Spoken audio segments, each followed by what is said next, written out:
What up guys, and welcome to today's video. So today I'm going to be talking to you guys about the 8 mistakes that you may be making while cutting. Now a lot of people have trouble losing weight or dropping fat, so I thought it'd be a great topic to cover. But first I'm going to take you guys through a full day of eating as well.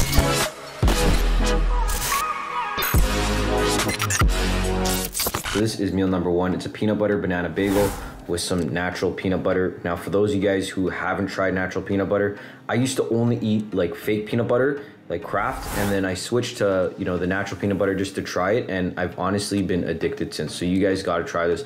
Way better than regular peanut butter.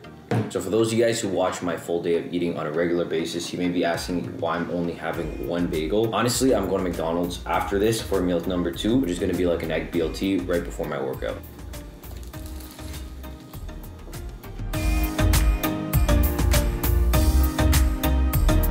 This is an egg BLT from McDonald's. Been seriously addicted to these. That's why I've been making them for breakfast at home. I got the iced coffee as well, pre-workout, 3 Splendas black. So I just got back home from working out, and this is meal number 3, which is my post-workout meal. Decided to be a little bit cleaner than McDonald's, which it is 200 grams of salmon, some broccoli, around 250 grams of rice with some soy sauce, and I gotta have my Coke Zero.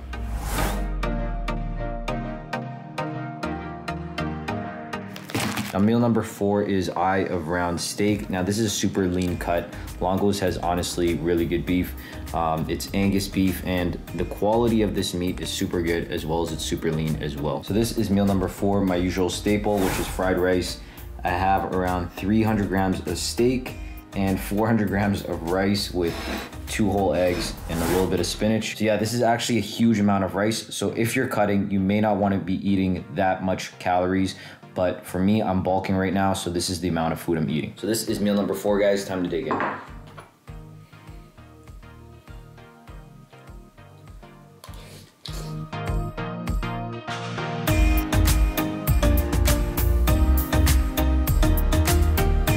gonna be talking to you guys about the 8 mistakes that you may be making while trying to cut. Now, these are really common mistakes that I've made in the past, that a lot of my clients have made in the past, and generally, if you're not careful, you are probably making some of these mistakes as well. So the first tip is that you don't give yourself enough time to cut.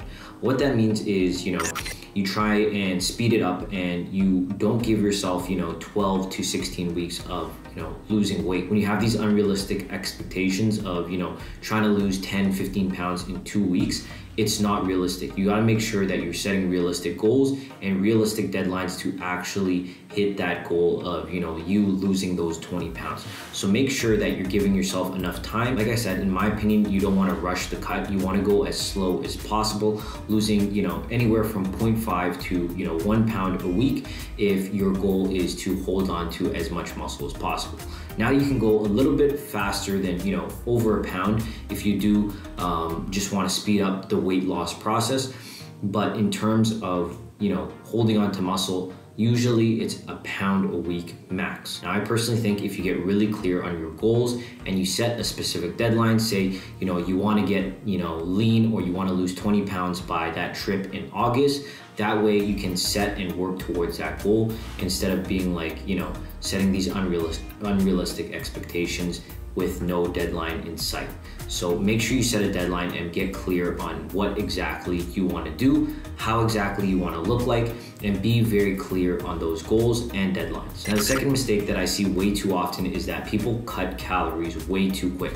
What I mean by that is they will cut their calories in half of what they're regularly eating. So you don't want to do that, because that is a way where you burn a lot of muscle, and you will actually, lose weight, but you will hit a sticking point really quick. And because your metabolism has adapted to that new set calories, you have not much to work with because you're already so low. So what you should be doing realistically is you want to make small increments downwards in terms of cutting your calories, usually between 150 all the way up to 250 calories per week in terms of, slowly making those small increments down. Now, the best option is to maintain a slight deficit where you're slowly losing weight, anywhere from 0.5 to a pound a week, and you're able to hold on to as much muscle as possible, and you have a lot of calories to work with. Now, the third mistake that I often see really often is that people focus way too much on cardio when they should be focusing on a lot of weights. So focus on your weights and also focus on cardio. You don't want to have just cardio or just weights. You want a combination of both. Now, the mistake that people make when cutting is they will often decrease the calories way too low, as well as increase the cardio really high at the same time right in the beginning. So once you do that, you're going to drop a lot of weight, but then your body's going to adapt, and then you have nowhere else to work with or pull calories from. So you want to remember that you want to incorporate everything very slowly and go step by step.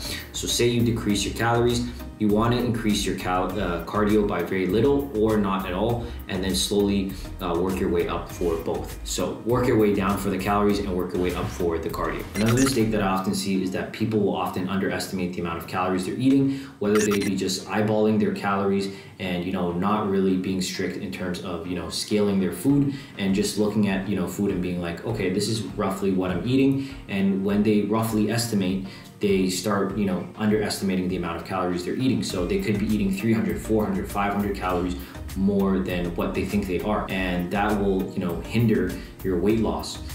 Or even make you gain weight, and then people will be confused as to why they're not gaining weight. So it's very important to be accurate with your tracking and don't underestimate the amount of calories you're eating, or else you won't lose weight. So common mistake number 5 is that you're eating in an unsustainable way. What that means is they will try often fad diets like the 1 meal a day or a keto diet, where they end up losing a lot of weight, and then they go back to their regular calories or their regular diet, and what happens? They end up gaining a lot of weight back. So you don't want to be doing that. You want to have a sustainable diet where you can progressively be in a caloric deficit and lose weight healthily and in a balanced manner. Mistake number 6 is that people think they have to train differently in order to get cut or get lean. So they'll say like, if I do high reps such as like 15 reps, I'm gonna lose more weight, I'm gonna get more defined and more cut. That's not true. The training should stay exactly the same. You want to change the diet. So the diet is going to do most of the work in terms of losing the calories, or you can incorporate some sort of cardio to help burn calories as well. Mistake number 7 is that you cut carbs. So people will often think that if you cut carbs, you're going to lose weight really quick. Now, this does work, but it's the same thing like doing a keto diet. A low carb diet is not sustainable. It's very hard to, adhere to for such a long period of time, and it's not optimal for muscle building. So personally, I don't really recommend a low carb diet unless you're doing something like a carb cycling, or you have some sort of refeed where you can replace muscle glycogen. Then that is not a bad diet. But like I said, if you want to see results, you want to be in a caloric deficit, getting in enough protein, 1 gram to 1.5 grams of protein. And if you're following a balanced diet, then a low carb keto diet doesn't make sense for you. But that's just my opinion, guys. The best diet is the diet that is going to work for you and the diet that you can sustain. So make sure that you are able to be in a caloric deficit. If you want to be in keto and you think you can sustain that, then that's perfect. The last mistake is that people think there are magical foods, like magical clean foods that are going to help you get leaner, or super restrictive diets where you can't have these specific foods, and I personally don't think so. I think the best option is to be in a caloric deficit with carbs, proteins, and fats. A really balanced diet is what is going to help, as well as being in a caloric deficit. So I personally don't think that there are any magical foods that are going to help you get leaner than the other. If you're eating, say, wraps or tacos and Chipotle or whatever, and you're eating, say, chicken breast and rice, but the macros are exactly the same, calories are exactly the same, I personally think that you're gonna lose weight exactly the same, you're gonna lose body fat exactly the same. So like I said, I don't think there's any magical foods. I personally think that having a flexible diet, tracking your macros is the best way for you to sustain that diet, where you don't have to limit yourself to specific foods and restrict yourself. Because when you restrict yourself, you end up binging and having these crazy cheat days where you have like 3,000, 4,000, 6,000 calories, whatever that may be, and you end up losing all your progress. Whereas for me, when I'm tracking my macros, I can fit in foods that I like and still be on track. Now, what I do recommend though is, if you're tracking your macros, having a flexible diet. Don't eat like an asshole. What I mean by that is, make sure that you're getting whole foods in. I try to get the majority of my diet from whole foods, like carb sources like rice, sweet potatoes, you know, oats, whole wheat wraps, you know, bread, fruits, and, you know, my protein sources, steak, chicken, you know, eggs. I don't go to, you know, McDonald's every single day or eat Pop-Tarts. You know, I try to keep it 80% whole foods, and then, you know, say the rest is processed food. So I try to keep it as clean as possible when eating, so I don't abuse, you know, flexible diet, because you do want to get the right micronutrients. You want to get as much vitamins and minerals as possible. So make sure that you're getting good quality food. So that pretty much wraps up some of the mistakes that I see when people are trying to lose weight or cutting. And, you know, I have made all of these mistakes myself, you know, throughout my fitness journey. So if you have made these mistakes, or, you know, if you're listening to this and you're like, oh damn, like I made every single mistake, don't feel guilty, because I've done it too. So just about to finish the last meal of the day, which is 2 scoops of protein, but just want to say thank you guys for watching. Hope you guys liked the video, and make sure you guys like, comment, and of course, subscribe.